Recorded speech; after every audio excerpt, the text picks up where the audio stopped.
morning, everyone. As you know, a couple of weeks ago, Pastor called me out. He said I can't do this twice or three times a year.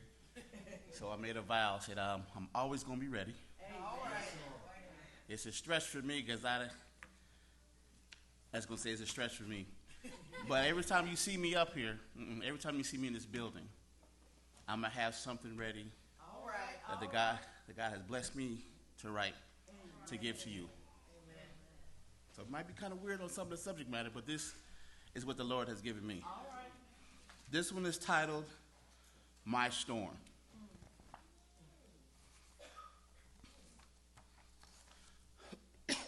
Wind is blowing, howling like a pack of wild dogs. Have lost my way. My vision is full of fog. I'm frustrated and I'm hurting because I am lost. I'm depressed, alone with no master and no boss. See, I need a cover, a protector. I need some kind of night. I need someone who can understand my plight. Instead, what I have is just me all alone in the lake of sin with no way to atone. Surrounding me, buffeting me are my past mistakes. When I was young, it was just a puddle, but now it's a lake. When I was young, it barely covered my toes, but now I fight to keep the water out of my nose. Every day, my errors add to my flood. Some mistakes have cut me.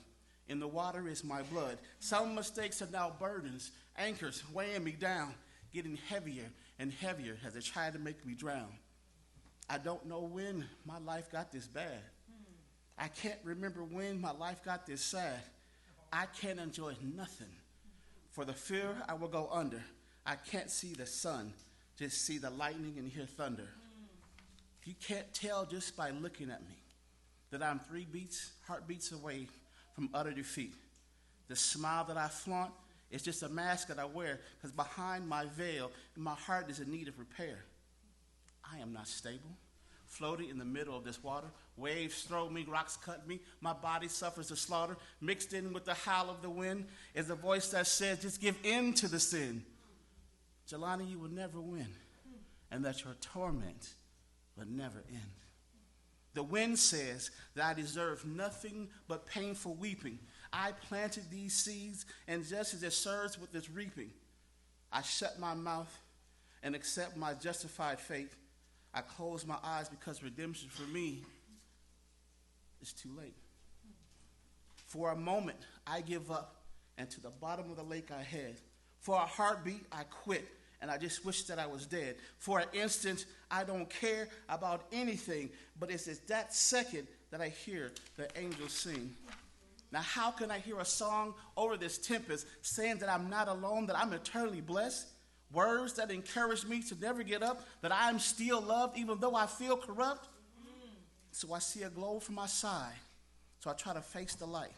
My surroundings are against me. They're trying to hinder my sight. So I fight against my sin and the wrongs that I've caused. Then I hear that voice again reminding me of all my flaws. As the light draws near, my storm intensifies, trying its best to blot out that light from the skies. But that light is undaunted, and it moves closer to me, filling my vision so that's all that I can see. When it's close enough for me to reach out and touch, the angels sing about how Jesus loves me so much. A hand from that light grasped me by the collar, but I was too tired and defeated. I didn't even have the strength to holler. But I was lifted, held strongly in the air. I could have struggled, but I did not dare. Behind that light, behind that strong hand, behind that strong arm stood a lone man. He was not sinking into the water, but firmly standing. And he spoke but a phrase that was powerful and commanding, peace. All right. Be still. With the words spoken real clear, that my storm just stops. And I waited for it to reappear. When it didn't, I looked at him in awe and wonder. The sky was clear and blue, no more clouds, lightning, or thunder. He placed me on water, and we stood eye to eye. Again, he placed me on water, and we stood eye to eye. I felt new and burden-free. I felt like I can fly. He turned and left, illuminating my way, and I fell and stepped behind him. I had no desire to stay. For that moment on, I decided I would follow him. I would stay by the side of the man who could put me on water and I didn't have to swim. Now, that voice of defeat, it was just a memory. I have found my purpose in the midst of my memory. Again, I found my purpose in the midst of my misery. And it's amazing that the lake of sins that was trying to drown me was the place of my redemption. And for me, God's greatest victory. For my storm is now over.